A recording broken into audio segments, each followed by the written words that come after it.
So we started this morning, this Earth Day morning, not too far away to kick off the Baltimore Energy Campaign. I forget what street we were on. I feel Bond Street, yes, on Bond Street, right around the corner. Energy captains are going to knock on doors to provide residents throughout this community with information on how to save money on their energy bills. It's an ongoing effort that we have to support the residents and the larger Oliver community. And I have to tell you, it's a pleasure for me to be in Oliver again. Last month, we brought all of our city agencies to the table for the Oliver Public Safety Initiative, and today we're focusing even more resources in Oliver.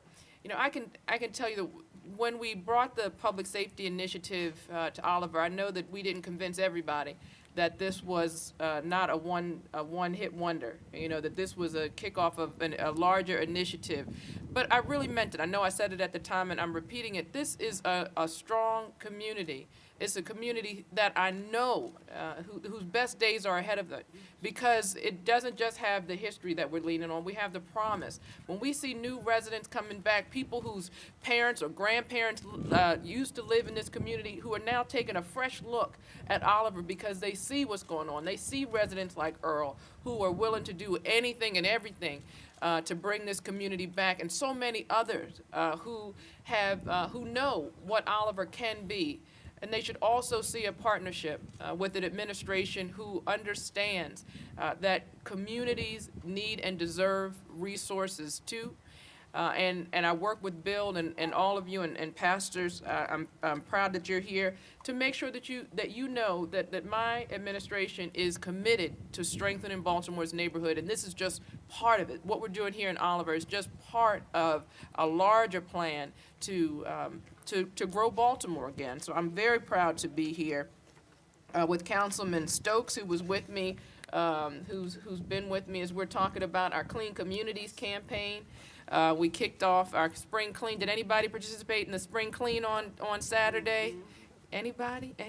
One guest. Thank you very much for participating in Clean Communities campaign. Councilman Stokes has been bragging to everybody that'll listen that last year's winners, 3 out of the 4 $5,000 prizes went to neighborhoods in his community. So the other council members are coming for him. So they're ready for this year. So we'll see.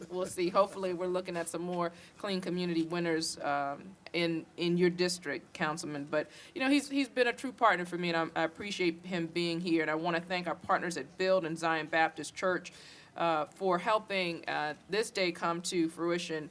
Your partnership on the ground and your leadership has been invaluable, and I'd like to personally thank Pastor Prentice and Walter Barham of from Zion Baptist Church for working with us so patiently and so diligently. And I'd also like to give a special round of applause for all of the Oliver residents who are working so hard to let you know I appreciate everything you do for this beautiful community. I want to thank our Housing Commissioner, Paul Graziano, and his entire Vacants to Value team. I like to see Vacants to Value in action, and under this initiative, we are tearing down properties like the ones we were tearing down today. We're doing this all over the city.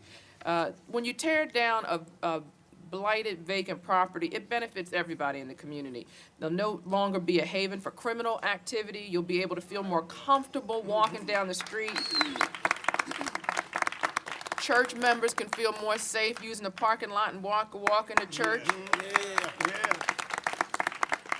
And it's also another sign, it's a symbol of what's possible and what is to come. As you know, we're challenged with approximately 16,000 vacant buildings just like this throughout the city, 75% of which are privately owned. And Vacants to Value seeks to encourage reinvestment in these neighborhoods impacted by blighted property by working with private investors, creating a path for investment in these properties, but also, putting the hammer down on these absentee landlords. What we've done with the help of people people like the council members like Councilman Stokes is we have a new $900 citation that we can use strategically to get these homeowners who, I mean, these property owners, I want to call them homeowners, but they're not treating the properties like homes. They're property owners who, you know, sometimes they're in California or in Florida or Pennsylvania or someplace else, but they don't have an eye on what that blighted property is doing to this community. So we use those $900 citations as a stick, really, because I can talk about the incentives in a second, but to say either fix it up or sell it to somebody who will. And we're seeing that happen all over the country. That's how we are going to grow our community. That's how we're going to grow Baltimore. You know, I got tired of hearing people talking about everybody's moving out of Baltimore. I said we're going to get Baltimore growing again. Right. And we're seeing the first glimmers of hope and promise that that's happening. Last month, we were pleased to see that Baltimore grew by over 1,000 people. Yeah. It's great news, but we know we're not done. We can strengthen our community block by block by the work that we're doing with Vacants to Value in partnership with all of you. In fiscal year 2013, 137 properties have been sold and 92 are pending applications. We've issued the citations that I told you about, more than 1,000 of those $900 citations to vacant building owners who have failed to maintain their properties. And because of that, I told you, they don't have to sell them. If they want to fix them up, that's fine, that's good. And because of that investment from getting those citations, we've spurred nearly $47 million in private investment. More than 1,000 vacant properties have been rehabbed or are currently under rehab, and 90% of the city-owned properties in the community development clusters have been sold. 90%. We've issued 106 $10,000 home ownership booster incentive grants. And the best part of that, to me, as we're leaving the Come Home Baltimore site, is almost a third of these are new residents to the city. Great. And the other thing that makes me so proud about Vacants to Value is it's doing more than just putting people in homes. It's transforming our vacant lots as well. Citywide, over 31 acres of vacant land have been turned by volunteers as part of our Power in Dirt initiative into vibrant green spaces. And even though, and I like to tout our accomplishments, but we know that we've demolished more vacant properties than any recent administration. But we know that the funding constraints for demolition make it difficult to meet the scale of the problem. You know, you can see it when you drive through, but you also see what's needed, what's left that needs to be done. And our current effort is not going to be enough to make a real dent. But I knew that we had to do something to change that. We unveiled the 10-year financial plan in Baltimore, and we're going to transform the way we do business and the way we invest in our neighborhoods. We're going to find new ways to increase investment and to get Baltimore growing today, again.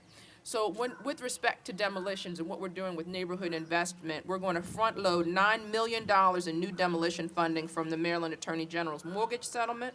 We're going to quadruple the local dollars for Vacants to Value demolitions to more than $100 million over 10 years. And to make sure that people all over the city see what we're doing, and to make sure that we have the impact and really get this ball rolling when it comes to creating the momentum around Vacants to Value that we know is possible, we're adding a one-time $10 million surge in funding this upcoming fiscal year, so that we can see a more immediate impact in all of our neighborhoods. Altogether, the 10-year financial plan will help tear down more than 4,000 vacant structures throughout the city. And I talked about using the stick on these absentee landlords, but we also have the carrot. We have these incentives that we're providing, and the recently announced Wells Fargo City Lift grants will allow people to bring tens of thousands of dollars to the table to help with down payment and closing costs. It is a lift, and it's also a bridge that is making it possible for people who may not otherwise be able to own a home to experience the dream.